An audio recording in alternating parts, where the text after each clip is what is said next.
2002 सितंबर 24 तारीख को वहां पर दो आतंकवादियों ने मंदिर में हमला किया था, जिसमें 50-60 लोगों को मार दिया गया था बेरहमी से और करीब 80 लोगों को हॉस्टेज ले लिया था। उस वक्त मैं मेजर तुषार जोशी हुआ करता था और मैं एनएसजी ब्लैक कैट कमांडोज में तैनात था। स्क्वाड्रन कमांडर था वहां पर 2 स्क्वाड्रन का, जो कि एक ब्लैक कैट कमांडो का एक स्क्वाड्रन होता है। उस दौरान तब मैं मानेसर हरियाणा में वहां पे पोस्टेड था। जब ये कांड हुआ उस वक्त हम लोग मानेसर में थे। मैं अपने कुछ शाम के परेड के बाद, जैसे आपके अभी ये शाम जो परेड होती है इस तरह की कुछ परेड थी हमारी, वो करके घर पहुंचा ही था। आते ही खबर मिली मेरे रेडियो सेट पे, मेरे फोन पे, अब तो मोबाइल नहीं होता था, कि इस तरह से कुछ अटैक हुआ है और आपने निकलना है। मैं अलर्ट स्क्वाड्रन कमांडर था।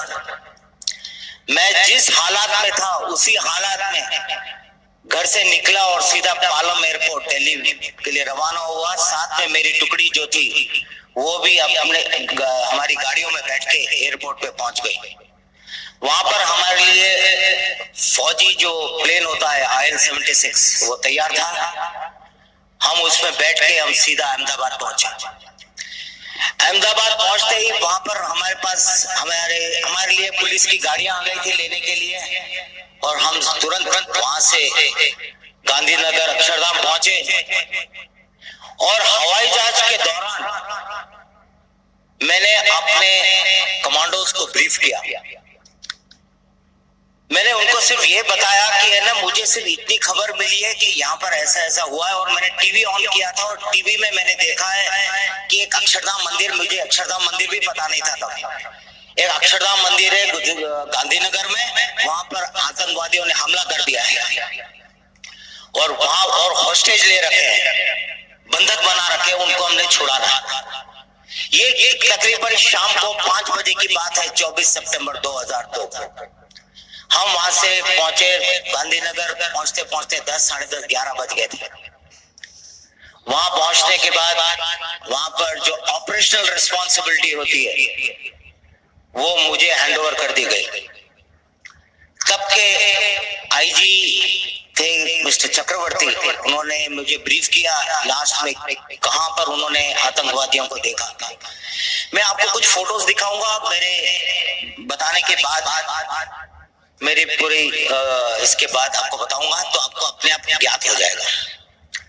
उन्होंने मेरे को हैंडओवर करने के बाद उन्होंने ये बताया कि यहाँ पर पुलिस के कई 3-4 कमांडोज शहीद हो गए हैं, और आखिरी बार जब देखा था तो 15 मिनट पहले एक वहां पे जो ऊपर के जो परिक्रमा है उधर देखे गए थे। उसके बाद 15 मिनट से कोई फायरिंग आई नहीं है। मेरे लिए एक बहुत ही चैलेंज वाली बात थी कि अब मैं इतने बड़े मंदिर में ढूंढूंगा। मुझे कोई आइडिया नहीं था मंदिर के बारे में। मुझे सिर्फ जो ग्लोब और जो मॉडल था उस पे बताया गया था, बाकी मुझे कोई ज्ञात नहीं। मंदिर इतना बड़ा, खूब सारे रूम्स, अब किस रूम में है ये दो आतंकवादी, किस में घुसे हैं कुछ पता नहीं। हम लोग अंदर घुसे। मैंने अपने पूरे टीम को छोटे छोटे स्पॉट्स, हम लोग हिट्स बोलते थे, वो हिट्स में बांटा था, पहले से बांटा होता है। उनको मैंने डिप्लॉय किया। मेरे जो स्नाइपर्स थे, स्नाइपर मतलब जो दूर से जो शिश लेके मारता है, निशाना, शार्प शूटर जिसको हम अमूमन बोलते हैं, उनको मैंने डिप्लॉय किया। उनका काम 2 था। एक कहीं दिखता शार्प शूटर जिसको हम अमूमन बोलते हैं, उनको मैंने डिप्लॉय किया। उनका काम 2 था। एक कहीं दिखता है मिलिटेंट आतंकवादी टेररिस्ट को जो दिखता है तो उसको क्लियर कट, अगर दिखता है तो उसको स्नाइप करना, उसको वहीं के वहीं मार देना। पर ध्यान में रखे कि कोई उसके साथ कोलैटरल डैमेज ना हो। कोलैटरल डैमेज मतलब उसके साथ और कोई नुकसान ना हो। और दूसरा टास्क था उसका सर्विलेंस, नजर रखना। इनको मैंने मुनासिब जगह पे मैंने डिप्लॉय किया और मेरे हिट्स बाएं से और कुछ हिट्स दाहिने से ये सर्च करना शुरू किया। अब रूम में सर्च कैसे कर रहे हैं? हर रूम में तक घुसना मुश्किल था। मुश्किल नहीं मतलब पता नहीं था किस कमरे में है, तो हमें हर रूम में स्पेकुलेटिव फायर करना पड़ा। मतलब ऐसा फायर करके अंदर चेक करना पड़ा कि अगर हम फायर करेंगे तो मिलिटेंट पक्का उल्टा फायर करेगा हम पर, और इससे पता लग जाएगा कि उनकी लोकेशन आइडेंटिफाई हो जाएगी। तो इस तरह से हमने एक एक रूम चेक करना शुरू किया। आप अगर अक्षरधाम मंदिर में गए होंगे तो आपने देखा होगा दाहिनी तरफ एक हॉल है, ऑडिटोरियम, जिसमें पिक्चर दिखाते हैं, और उसके बाजू में एक टॉयलेट है। आप अगली बार कब जाओगे तब ध्यान रखना मेरी बात। जब अंदर घुसते हैं दाहिनी तरफ के फ्लैंक में एक ऑडिटोरियम है जहां पर पिक्चर दिखाई जाती है स्वामीनारायण जी के ऊपर, उसके बाजू में एक टॉयलेट है। जब सर्च कर रहे थे तो सर्च करते करते जब वो टॉयलेट के अंदर मेरी एक फर्स्ट और सेकंड मैन की एंट्री हुई, फायर करते करते अंदर से रिटर्न रिटेलिटरी फायर आया। फायर आते ही समझ गए कि अभी इसमें है। अंदर जब मेरे उन्होंने अंदर फ्लैश बैंग डाला। फ्लैश बैंग यानी एक ग्रेनेड होता है जिससे अंदर डालते ही वो खूब लाइट करता है, जिससे आंखें धुंधली अंधकार छा जाता है, और उसी का फायदा लेकर हमारे कमांडोज मारते हैं। जब ये किया तभी मेरे रेडियो सेट पे मैसेज आया कि ये मिलिटेंट जो टॉयलेट में छुपा था वो बाहर के दरवाजे से मंदिर के बाहर की तरफ निकल गया है, क्योंकि जो बाथरूम था एक तो अंदर की तरफ से दरवाजा था, एक बाहर के दरवाजे से था। एक बाहर की तरफ दरवाजा था जो सफाई वगैरह के लिए इस्तेमाल किया जाता था, वहां से वो बाहर निकल गया था। पर बाहर मेरा कॉर्डन था, जिन्होंने कॉर्डन मतलब जो घेरा लगाते हैं, वो जो कॉर्डन था उन्होंने उसको पिन डाउन कर दिया था, और वहां पर बैटल लड़ाई चल रही थी उसके साथ। वो पेड़ों के उसके बाहर आप देखोगे तो वहां पर एक नर्सरी थी। वो नर्सरी के पेड़ों में आड़ में छुपा हुआ था, और वहां पर सिर्फ मंदिर के जो बाहर की लाइटें थी। ये मैं टाइम बता दूं, रात के 1-2 बज रहे थे। जब मैं अपनी मेरी जो टीम थी, छोटी हिट थी, मेरे साथ भी 4 कमांडोज थे, हम उसको लेके मैं बाहर गया क्योंकि मेरा उस पोजीशन में रहना जरूरी था। तो उसके पास में एक छोटी सी दीवार थी, उस दीवार के पीछे मैं चला गया अपने हिट के साथ। आपने देखा होगा बाहर की तरफ, पीछे की तरफ जहां पर पुतले बनते हैं, स्कल्पचर्स बनते हैं, तो वो इलाका था। तो उस इलाके में मैं जाके दीवार के पीछे मैंने आड़ लिया, कवर लिया। वहां से मेरे को हमारे जवान, हमारे कमांडोज का और उस आतंकवादी का फायर ये हमको देखो दिख रहा था। जब मैं उसके लाइन में आया, बिल्कुल उसके सामने आया, लेकिन दीवार के पीछे, मैंने तभी उसको स्पॉट कर लिया उसके फ्लैश के कारण। जो AK-47 फायर कर रहा था, AK-47 के फ्लैश से उसको स्पॉट कर लिया। अभी सिर्फ ये था कि बाकी इस बीच फायर करते करते मेरे एक JCO साहब, उनको गोली लगी और वो उनको इवैक्यूएट करना पड़ा, क्योंकि मिलिटेंट था, वो आतंकवादी था, उसका तो कोई दिशा नहीं, वो तो बस अंधाधुंध फायर कर रहा था, जहां पर आवाज आई वहां फायर करता जा रहा था। उसमें मेरे एक JCO साहब थे, उनको गोली लग गई, उनको इवैक्यूएट कर दिया गया। वो पोजीशन फिर मैंने ली और उसको ऑब्जर्व किया। मैंने बोला अभी सब, मैंने रेडियो सेट पे अपना पास किया कि अभी कोई फायर नहीं करेगा, शांत रहो। मैंने उसको स्पॉट कर लिया है, आप अपने अपने जगह पे रहो, और अगर भागने की कोशिश करता है तब मारना है, तब तक नहीं, क्योंकि मेरा इरादा था अभी इंटरवीन करने का, अंदर घुसने का।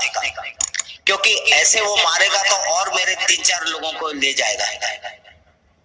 तो मेरे साथ एक मेरा एक बडी था, उसका नाम था सुरजन सिंह भंडारी।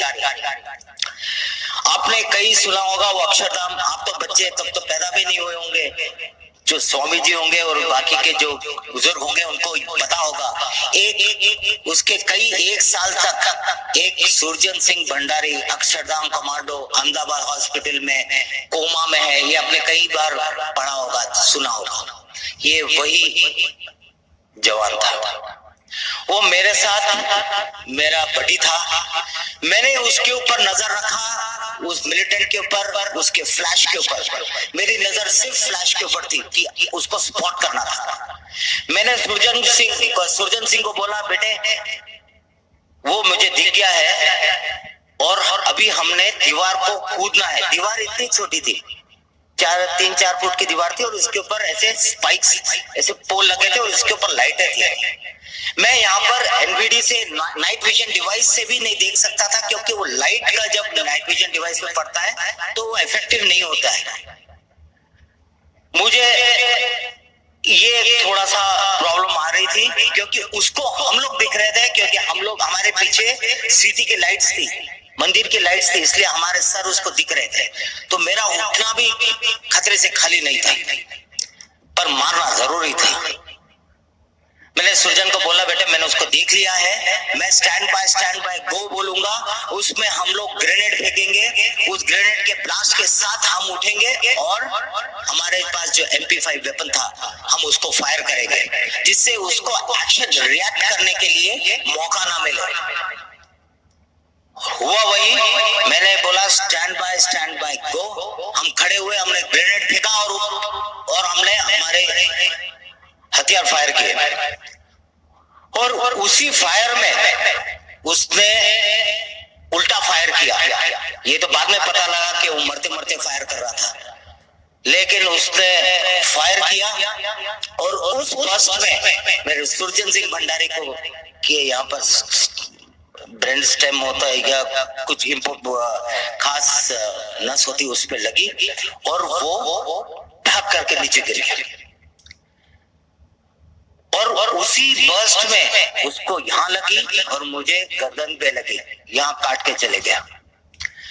मुझे पता ही नहीं लगा कि मुझे लगी है, क्योंकि ऐसे काट के गई थी। ये तो मुझे बाद में पता लगा जब मैं सुरजन सिंह भंडारी को CPR दे रहा था, जब मैं उसको रिसस्टेशन दे रहा था, सांस माउथ टू माउथ रेस्पिरेशन देके उसको रिवाइव कर रहा था, तब उसने जब जोर से करके ऐसे सांस ली, तुरंत मैंने रेडियो सेट पे इसको इवैक्यूएट कराया। और जब मैं उसके मुंह में सांस दे रहा था, रिसस्टेशन दे रहा था, तब मेरा उसके मुंह पर ऐसा ब्लड छलका। ये ब्लड कहां से आया मुझे समझ में ना आया। फिर जब मैंने जांचा अपने आप को, तो मेरे यहाँ से ब्लड उसके मुंह पे गिरा था, क्योंकि मैं फोर्स लगा रहा था, तो ब्लड स्पॉट हुआ, बाहर गिरा।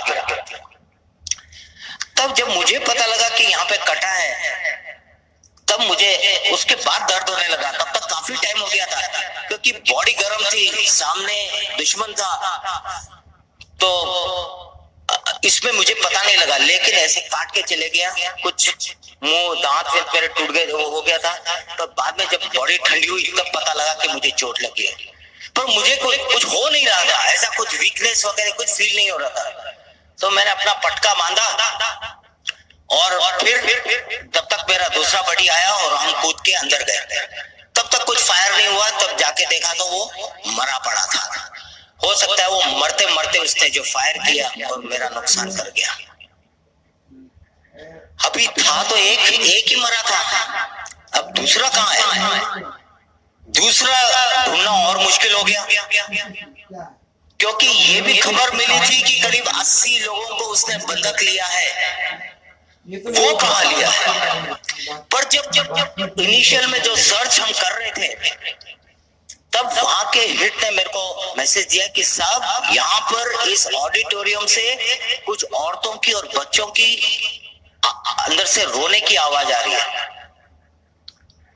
तब मुझे लगा कि ये हो ना हो, ये वहीं हो सकता है, क्योंकि बाकी के कमरे तो हमने सर्च कर लिए थे।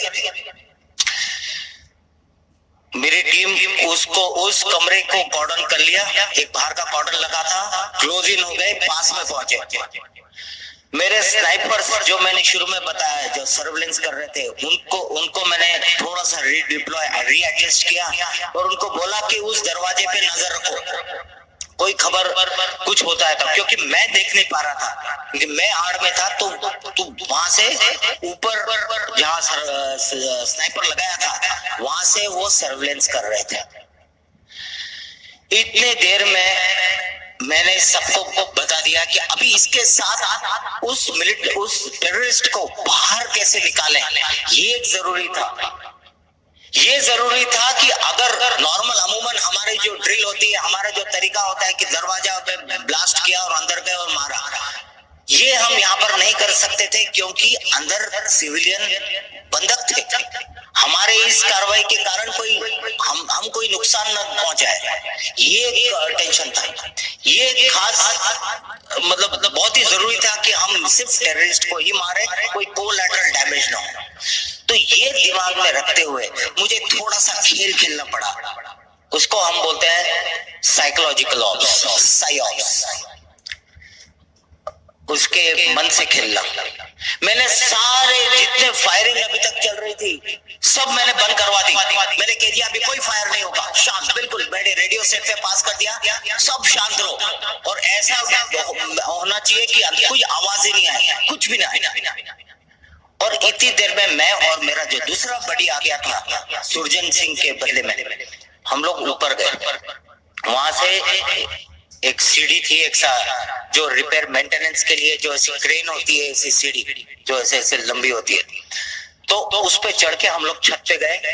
छत पे जाने के बाद वहां पर हमने अपनी इक्विपमेंट बांधा।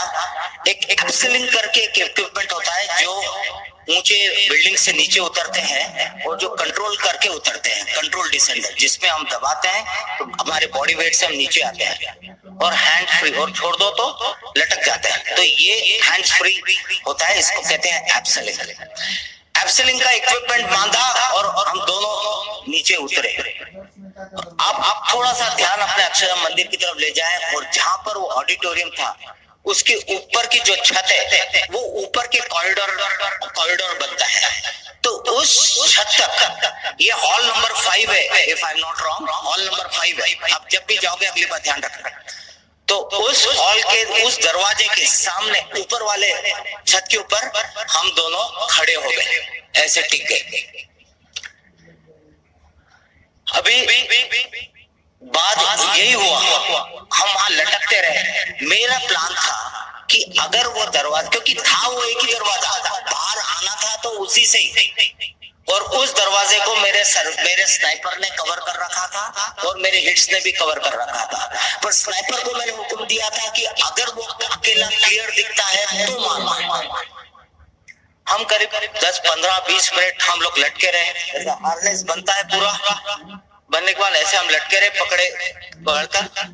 थोड़ी देर के बाद 15-20 मिनट बाद मेरे सर्वेलेंस का मैसेज आया कि साहब वो दरवाजे से बाहर आए हैं, 2 लोग हैं, एक के हाथ में हथियार है, उसने लाल टी शर्ट पहना हुआ है, आपके बाएं हैं, आप उतरोगे तो आपके बाएं होगा। दाहिनी तरफ एक लेडी है, वो एक लेडी को बाहर लेके आया था, एक महिला को बाहर लेके आया था। ये चेक करने के लिए इतना बाहर शांत कैसा हो गया, आवाज बंद कैसे हो गई, क्योंकि वो भी इंक्विजिटिव था कि क्या हो गया बाहर कुछ शांत। अभी तक तो इतने धूम धड़ाका हो रहा था, गोलीबारी हो रही थी, अभी एकदम शांत कैसा हो गया। तो वो देखने के लिए वो दरवाजा खोल के वो बाहर आया, और वो कॉरिडोर की चौड़ाई कितनी होगी, कितनी, 4 मीटर 5 मीटर बस।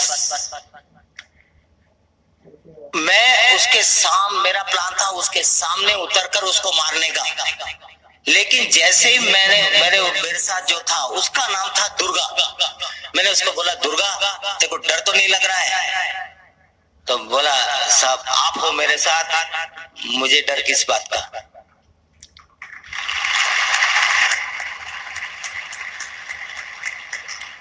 और वहीं बैठे बैठे हम लोग गप्पे लगा रहे हैं। क्या गप्पे लगा रहे हैं?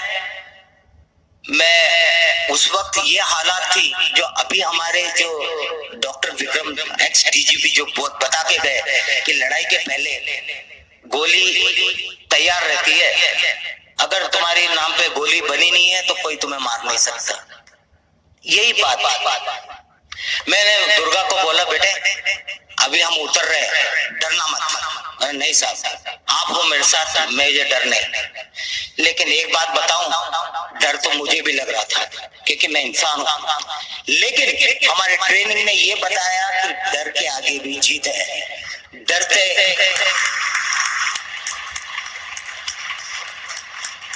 उस डर को ओवरकम करना ये जरूरी था। और मैं as a leader, as a task force commander, मेरे चेहरे पर ये डर दिखना नहीं चाहिए था। अगर मेरे चेहरे पर डर दिखता, अगर मैं पीछे हट जाता तो मेरे ट्रूप्स कमजोर पड़ गए होते। तो ये मेरे लिए था, लेकिन अंदर ही अंदर मुझे डर था क्योंकि मेरी वाइफ प्रेग्नेंट थी, मेरी एक छोटी 1.5 साल की बेटी थी। वहां पर सारी कहानियां मेरे दिमाग में घूमने लगी कि मैं चला जाऊंगा तो क्या होगा, क्या होगा, क्या होगा, ये दिमाग में चलता रहा। लेकिन ये मैंने ये सब दिमाग से हटाया और मैंने दुर्गा को बोला, बेटे वही लटके लटके हम बात कर रहे हैं, धीरे धीरे धीरे, क्योंकि हमको उसका इंतजार करना था। मैंने बोला, उस वक्त ना मैं सिगरेट पीता था, तब यंग था, कभी सिगरेट विगरेट पीता था। तो मैंने उसको बोला, बेटे अगर मेरे को कुछ हो जाए तो मेम साहब को मत बताना कि मैं सिगरेट पीता था।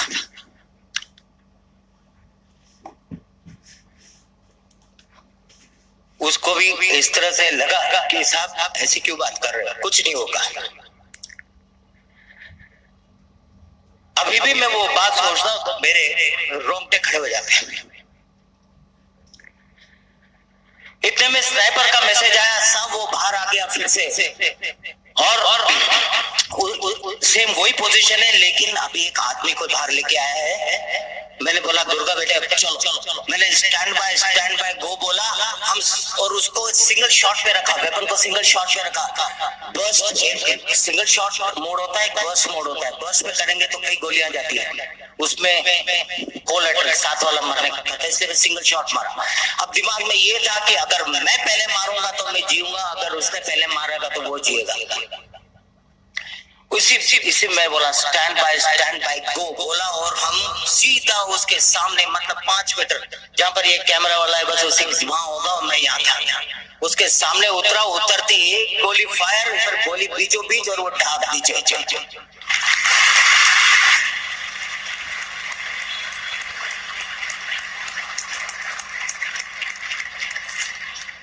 और उस वक्त जब मैंने उसको मारा, मुझे पता नहीं लगा, मतलब, और जो मेरे पैर तब भी लटपट कर रहे थे, अभी भी कर रहे हैं, क्योंकि वो जो सीन अभी मैं देख रहा हूँ याद आता है तो मेरे को एकदम वो।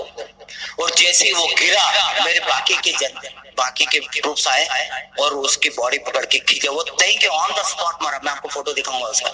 ऑन द स्पॉट उसको बाहर साइड में खींचा और वो लेडी को लेके आए। फिर अंदर दरवाजा खोल के अंदर गए तो अंदर 70-80 लोग, महिलाएं, बच्चे, छोटे बच्चे, और कितने करीब 5-6-8 घंटे से अंदर बंदे थे। छोटे छोटे बेबीज, दूध पीने वाले बच्चे, माताएं, मतलब वहां पे गंदगी हो चुकी थी, बूढ़े, मतलब इतना गंदा कर रखा। तो बेचारे करे तो क्या, वो हालात भी ऐसे थे। उन सबको हमने बाहर निकाला, बाहर तुरंत। ये सब तब हुआ जब मेरे पट पर ये मैंने अपना कपड़ा बांध रखा था, और लकीली मेरे को इतना कुछ हो नहीं रहा था। ये ऊपर वाले की मेहरबानी की मेरे को उतनी ताकत थी आखिर तक। ये सब गया, फिर उनको हमने बाहर निकाला। फिर उसके बाद सर्च ऑपरेशन शुरू हुआ। जब सर्च ऑपरेशन शुरू हुआ तो उसके बाद हमको 2-4 मैगजीन्स मिले जिसमें एम्यूनिशन फुल था, कुछ ग्रेनेड मिले, उनके खाने पीने का सामान, काजू, चॉकलेट्स, ये सब पड़े थे उनके बैग में। और जब ये दोनों बॉडीज को हमने दोनों मिलिटेंट पर रगड़ते हुए, खींचते हुए बाहर लेके आए, बाहर सारी पब्लिक खड़ी थी, क्योंकि और अभी प्रॉब्लम ये था कि अभी बाहर लेके जाऊंगा तो पब्लिक तो और मार देगी, उनको मरे को भी और मारेगी, इसलिए हम वो नहीं चाहते थे। इसलिए वहीं हम रगड़ते हुए उसको लेके आए, उसके पैर में रस्सी बांध के खींच के निकाला। ये हम कुछ भी हो उसका अपमान नहीं, शव का हम ऐसा नहीं करना चाहते थे, पर ये हमारे सिखलाई में है कि जब ऐसा टेररिस्ट वगैरह होता है उसके पैर में बांध के खींचो, क्योंकि उसके शरीर पे भी ग्रेनेड होने के चांसेस होते हैं जिसकी पिन निकली होती है और वो मरते मरते भी लोगों को मार सकता है। तो ये हमने तरीका अपनाया था उसके बॉडी को निकालने का। उसके बाद हमने उसको ऊपर इतना सब सामान मिला, उनके पास चॉकलेट्स, काजू, किशमिश, बादाम ये सब थे। उनकी इच्छा थी कि वो और हॉस्टेज लेते रहे, हॉस्टेज लेके रहे, और 2-3 दिन का प्रोग्राम था उनका, ऐसा लग रहा था। ये होने के बाद उस वक्त मैं एक जगह जाके बैठा और फिर वो आया, दुर्गा आया, साहब क्या हो गया? बोला कुछ नहीं, मेरे को थोड़ी चक्कर आ रही है। तब देखा मेरे इधर इस दाहिनी साइड में इधर ऐसा बल्ज आ गया, ऐसा फूल गया है। फिर जब ऐसा दबाया तो ऐसा कुछ ऐसा लग रहा था कुछ ब्लीडिंग हुई है। तो बाहर कई डॉक्टर आ गए थे, कई मेडिकल, यही खासियत है गुजरात की, ऐसा कुछ हुआ तो सारे के सारे मदद के लिए पहुंच गए। जितने डॉक्टर थे सबने अपने स्टॉल लगा दिए थे, सारे स्टॉल लगा दिए। मेरे को तुरंत वहां से बाहर लेके गए, एक सर्जन थे, उन्होंने जस्ट देखा, उन्होंने फिर वो क्या ने बोला इंटरनल ब्लीडिंग है, और फिर करके मेरे को अहमदाबाद हॉस्पिटल में इवैक्यूएट किया। वहां जाके जो ब्लड फ्लश आउट कर सकते थे जो भी किया उन्होंने, मेरे को डॉक्टर भूने पर जो कुछ मेरे ऊपर एडमिनिस्टर किया। और वो उसके बाद कुछ नहीं, मैं वहां पे मीडिया वाले पहुंच गए तो, पर मैं उस हालात में था नहीं बोलने के, पर वहां से मुझे प्लेन में मेरे को इवैक्यूएट कर दिया गया दिल्ली के हमारे रिसर्च एंड रेफरल हॉस्पिटल।